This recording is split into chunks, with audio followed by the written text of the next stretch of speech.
Hola a todos y todas, bienvenidos a un nuevo short de En Órbita Podcast. Mil gracias a todas aquellas personas que se han seguido vinculando a través de los diferentes medios y plataformas donde este contenido es emitido, incluido el canal de YouTube En Órbita Podcast. Quiero hacer una pequeña aclaración antes de iniciar con el corto que nos trae hoy a colación, y es el de la comunicación para aquellos que están interesados en los cursos o en el curso personalizado de la experiencia fuera del cuerpo o el viaje astral y sueños lúcidos. Había creado recientemente una página tipo blog, un Wix. Ya envié la reclamación a la empresa, que es WIX, Wixsite, porque varios usuarios me han reportado que el sitio marca o salta por los antivirus, y sobre todo para la gente que usa el sistema operativo de Windows, como spam o como phishing. Les recuerdo que es solo un blog creado y tenía un formulario de contacto que entrasen pues las personas en comunicación directa con este servidor.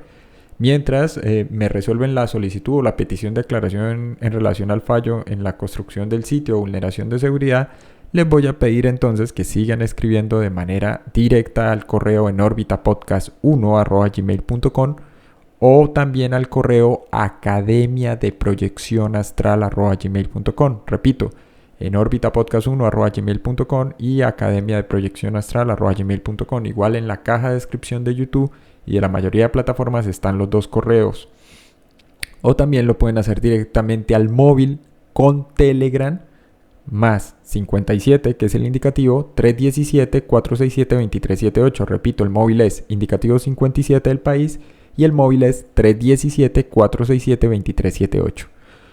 Pues bien, mis queridos podescuchas, una vez hecha esta salvedad o aclaración que considero pertinente, les recuerdo que siguen abiertos los cupos, que los cursos son 100% personalizados, que se agenda es acorde al horario, a la carga laboral, a las actividades del día a día de cada uno de ustedes. Bien, el tema que traigo a colación para hoy es el de los protocolos de visión remota. A lo largo del podcast se ha hablado de la visión remota como un fenómeno periférico o que está adjunto al fenómeno de la experiencia fuera del cuerpo y en mayor o menor medida al fenómeno de los sueños lúcidos.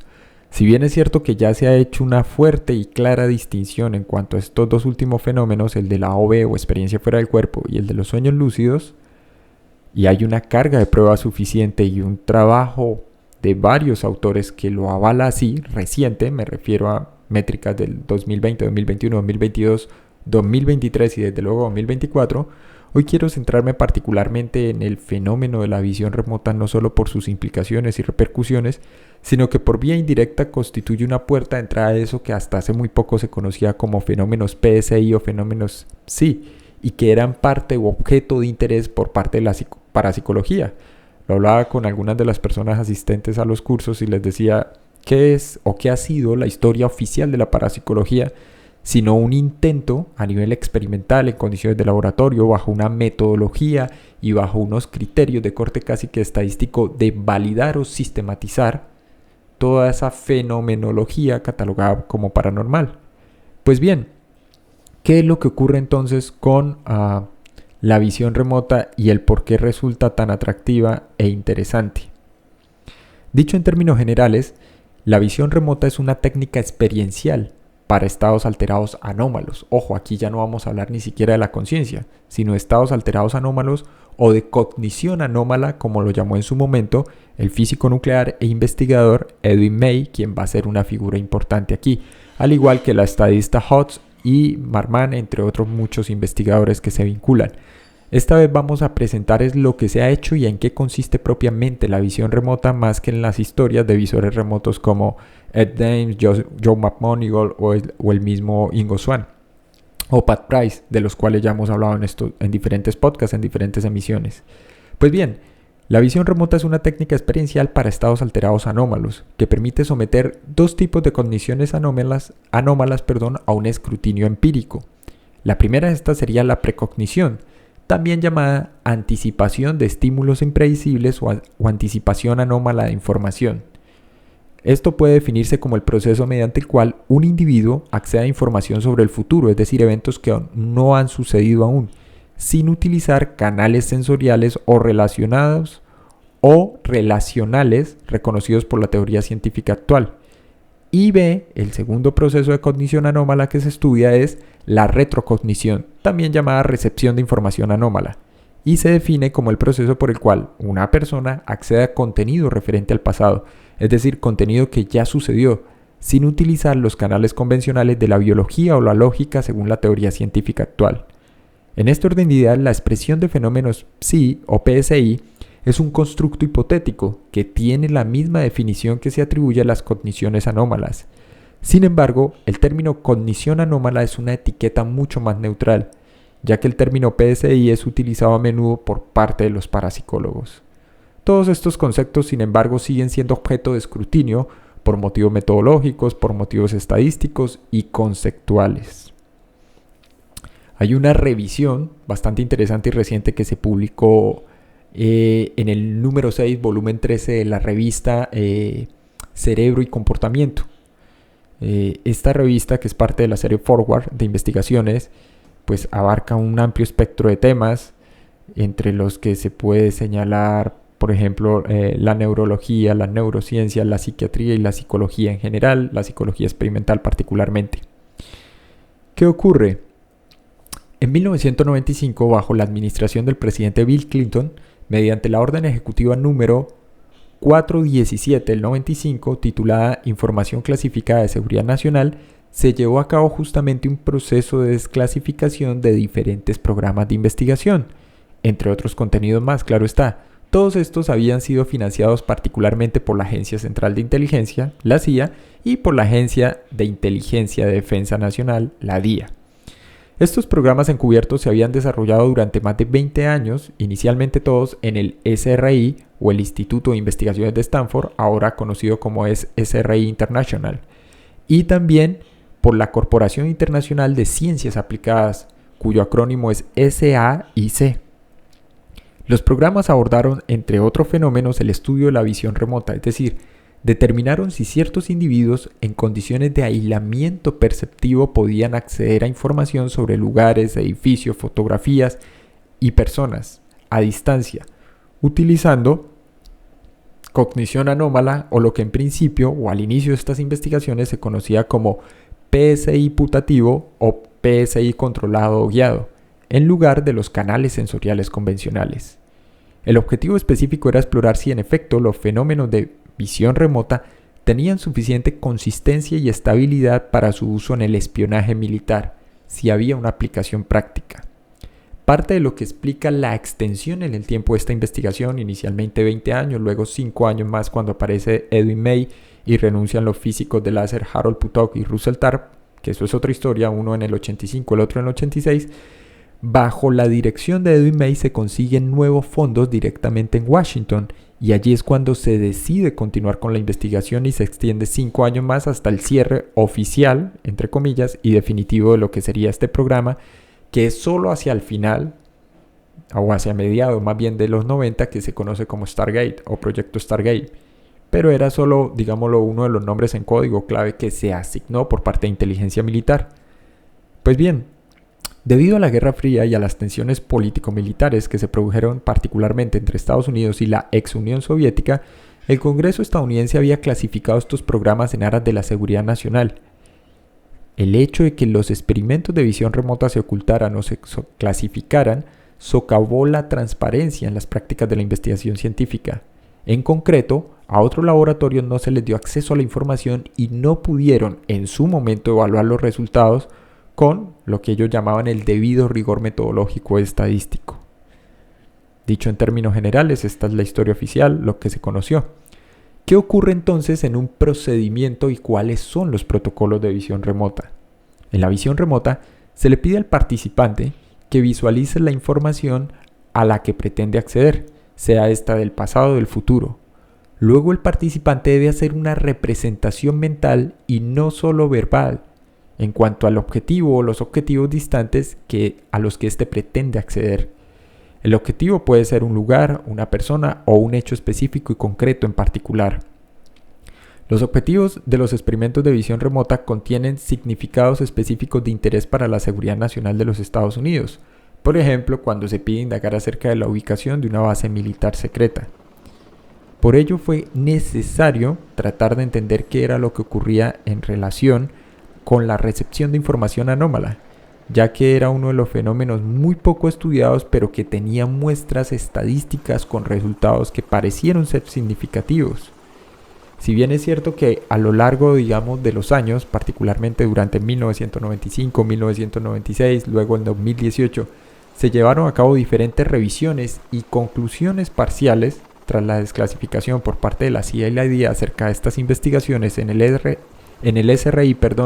y el SAIC, sí es cierto que las evaluaciones no resultaron concluyentes del todo porque hubo un disenso o una división por parte de aquellos investigadores que adoptaban diferentes posturas en relación a lo que podía haber ocurrido frente a la visión remota. Es decir, nunca hubo un consenso general independientemente de las descripciones de la muestra y los métodos de análisis estadístico que se utilizaron, lo cual pues también parece ser bastante diciente.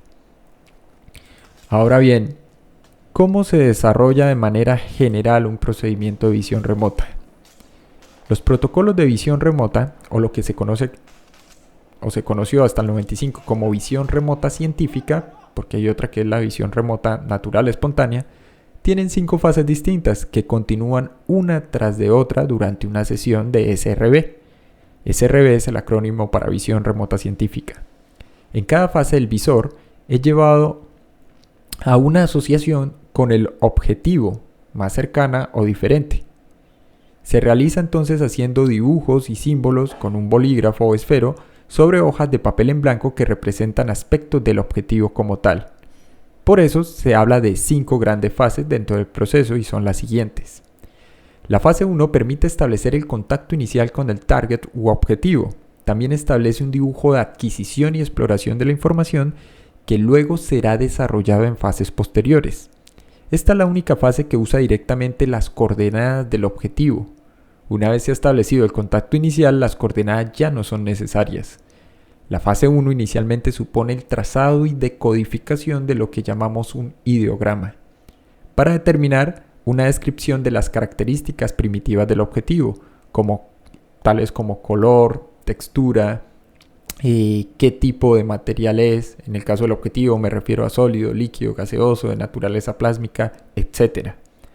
La fase 2 incrementa el contacto del visor con la situación en todo su contexto, es decir, la información obtenida en esta fase emplea el total de los 5 sentidos del visor: oído, tacto, vista, gusto y olfato. Esta fase también permite obtener las primeras magnitudes que estarán relacionadas con las dimensiones del target u objetivo. La fase 3 está delimitada por lo que es el dibujo como tal del objetivo, o dibujos que ya darían lo que sería casi que una impresión visual tipo fotografía de lo que está intentando captar en términos de información el visor. La fase 4 es el contacto con el objetivo. En esta fase se desarrolla, digamos, un boceto un poco más detallado y se le concede un control significativo a lo que se conoce como la mente subespacial para resolver el problema de visión remota, permitiendo dirigir el flujo de información hacia el estado consciente o de vigilia en el que se halla el visor. El visor no está dormido, no está en un estado de trance ni similar, está 100% despierto o en estado de alerta. Y finalmente la fase 5 es la fase en la que el visor remoto puede conducir algunas exploraciones guiadas del target u objetivo por parte de un monitor. Normalmente intervienen 3 sujetos dentro del protocolo tradicional de visión remota: monitor, visor y luego un evaluador que funge como un tercero externo que procede posteriormente a la verificación de la data o la información obtenida de parte del visor. En esta fase 5 potencialmente se permiten algunas licencias respecto a la fase anterior e incluye procedimientos especializados que incrementan notablemente la productividad de toda la sesión en su conjunto. Por ejemplo, en un procedimiento de fase 5, aparte de llevar a cabo un dibujo de localización en la que el visor localiza con mucha precisión el objetivo en relación a una área geográfica determinada, por ejemplo, para personas desaparecidas dentro de una ciudad, dentro de un estado, al interior de un país, como por ejemplo puede ser Estados Unidos, se lleva a cabo entonces una categorización de esos datos de visión remota obtenidos. Los datos de visión remota pueden ser obtenidos bajo diversas condiciones y la naturaleza de esas condiciones produce diferentes tipos de datos e información.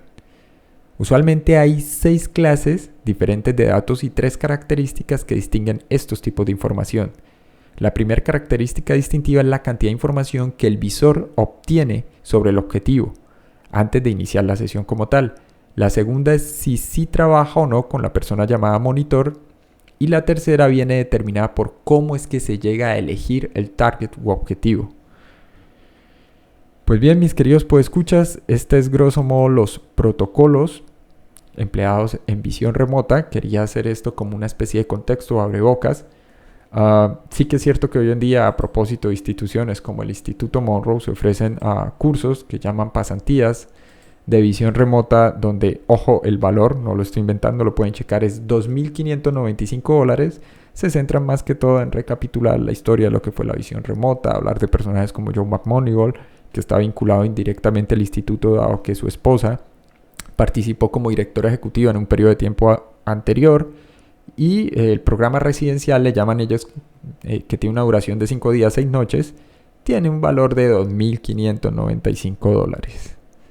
Donde, obviamente, al margen de la enseñanza y el contenido del curso, lo primero es pagar el depósito tarifa completa del programa para reservar el espacio. Hay que rellenar una solicitud que requiere aprobación previa para saber o determinar si el individuo puede o no asistir. Y ya luego se centra en otras cosas como transformación de creencias, mindfulness, percibir lo invisible.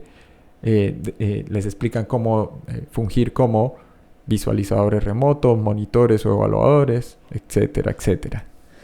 Pues bien, mis queridos podescuchas, espero que haya sido del agrado a ustedes este pequeño choro acerca de los protocolos de visión remota. Recuerden escribir a orbitapodcast1@gmail.com o a academiadeproyeccionastral@gmail.com. Siguen disponibles y abiertos los cupos para los cursos. Mil gracias a todos y nos veremos en una próxima emisión.